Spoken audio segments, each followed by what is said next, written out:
السلام علیکم ویورز. مسلسل سیاست پہ لکھتے لکھتے نا کراہت سی محسوس ہونے لگی، تو میں نے کہا ذرا درویشوں، فقیروں اور اولیاء کی دنیا کی طرف چلتے ہیں. تو ایک کالم ہے، اس میں چند بزرگوں کے چھوٹے چھوٹے واقعات ہیں جو میں آپ کے ساتھ شیئر کرتا ہوں. ایک سوداگر حضرت حاتم کی خدمت میں حاضر ہوا. یہ حاتم تائی نہیں ہے، یہ حاتم اسم ہے، اور عرض کیا کہ میرے پاس بہت سا مال ہے، میں چاہتا ہوں کہ آپ اور آپ کے مریدوں کو اس میں سے کچھ پیش کروں. آپ نے مسکراتے ہوئے فرمایا تمہارا بہت بہت شکریہ، لیکن میں سوچتا ہوں اور ڈرتا ہوں کہ اگر تم مجھ سے پہلے اس دنیا سے رخصت ہو گئے تو مجھے کہنا پڑے گا اے آسمان سے روزی دینے والے، زمین سے روزی دینے والا مر گیا ہے، یعنی اب ہمیں روزی کہاں سے ملے گی. حضرت امام ابو حنیفہ نے تکبر اور غرور کے متعلق ایک بہت ہی عجیب و غریب بات کی.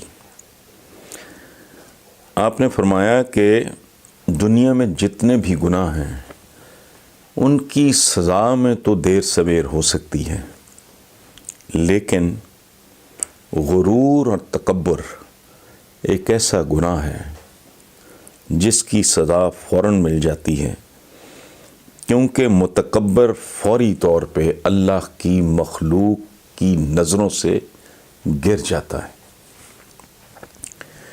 حضرت ابو ہریرہ فرماتے ہیں کہ 3 آدمی فی الفور جنت میں داخل ہوں گے. سبحان اللہ. ابو ہریرہ فرماتے ہیں کہ 3 آدمی فی الفور جنت میں داخل ہوں گے. اول جو اپنے کپڑے دھونا چاہے تو اسے کوئی پرانا کپڑا نہ ملے جس کو پہن کر وہ پہنے ہوئے کپڑے دھو سکے. دوسرا وہ شخص جس نے اپنے چولہے پر کبھی دوسری ہنڈیا نہیں چڑھائی، یعنی توفیق نہیں ہوئی. اور تیسرا وہ شخص جو اپنے کم سن معصوم بچوں کی خوشی کے لیے وہ شے خریدنے کی استطاعت نہ رکھتا ہو جس کے لیے اس کے معصوم بچے مچل رہے ہوں یا ان چیزوں کی خواہش کر رہے ہیں. جناب سعدی اپنے والد کے ساتھ سفر کر رہے تھے. دوران سفر ایک رات اپنے والد کے ساتھ قرآن پاک کی تلاوت کرتے رہے. تہجد کے وقت آپ نے نماز پڑھی جبکہ دوسرے اہل قافلہ سو رہے تھے. تو آپ نے اپنے والد سے کہا یہ کیسے بے خبر لوگ ہیں جو نیند میں غرق ہیں اور ان کو اتنی بھی توفیق نہیں کہ اٹھ کر نماز ہی پڑھ لیں. ان کے والد نے کہا جانے پدر لخت جگر، اگر تم بھی سوئے ہی رہتے تو بہتر تھا، تاکہ لوگوں کی غیبت تو نہ کرتے. حضرت حمدان کا تقوی اس قدر تھا کہ اپنے ایک بیمار دوست کے سرہانے بیٹھے جو بستر مرگ پہ تھا. باقی لوگ بھی دعا کر رہے تھے. وہ دوست جو عالم نزاع میں تھا وہ اللہ کو پیارا ہو گیا. تو چند لمحوں کے بعد آپ نے وہ جو چراغ جل رہا تھا وہ بجھا دیا. لوگوں نے وجہ پوچھی تو کہا کہ چند لمحے پہلے تک یہ ہمارے دوست کا مال تھا، اب یہ یتیموں کی امانت ہے.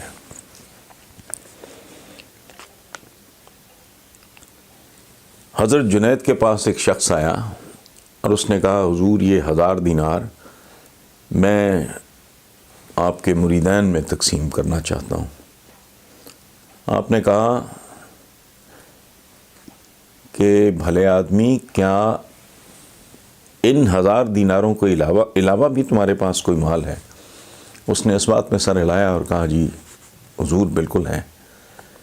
آپ نے پوچھا کہ پھر وہ جو مال تمہارے پاس ہے ان 1000 دیناروں کے علاوہ، کیا تم ان میں اضافے کی خواہش رکھتے ہو؟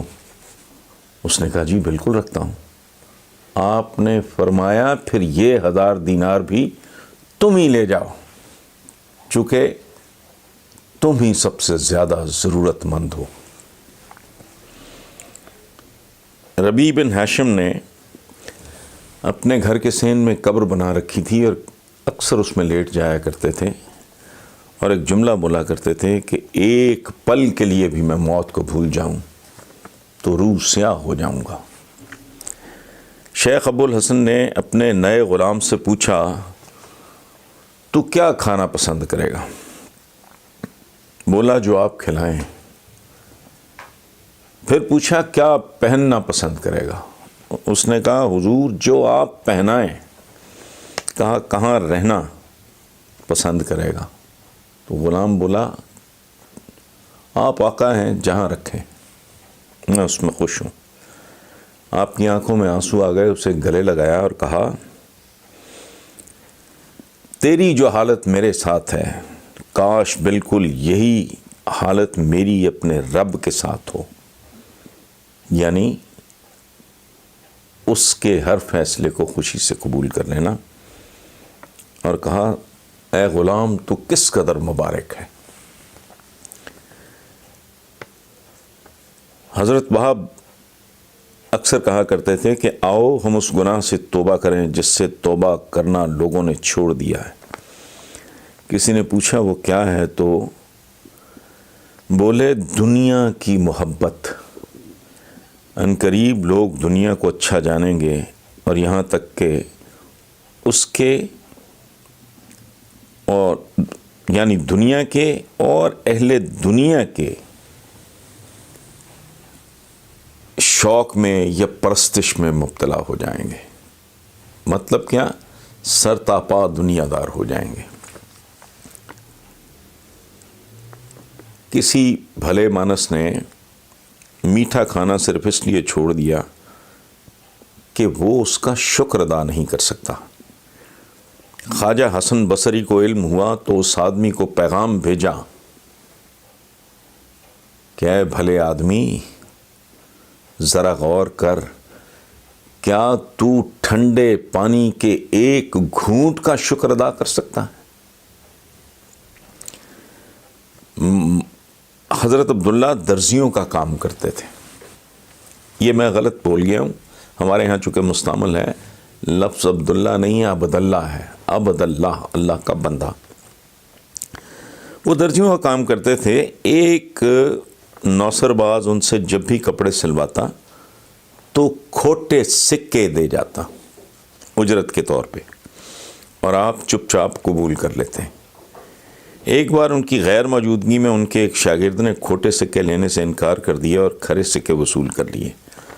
آپ کو واپسی پہ علم ہوا تو اپنے شاگرد سے بولے بیٹا تو نے اچھا نہیں کیا، کیونکہ یہ آدمی عرصہ دراز سے میرے ساتھ یہی کچھ کرتا آ رہا ہے اور میں نے بھی اسے کبھی نہیں جتایا، اور ہر بار اس خیال سے کھوٹے سکے بخوشی قبول کر لیے کہ اگر میں نے نہ لیے تو یہ میرے کسی اور مسلمان بھائی کو فریب دے گا۔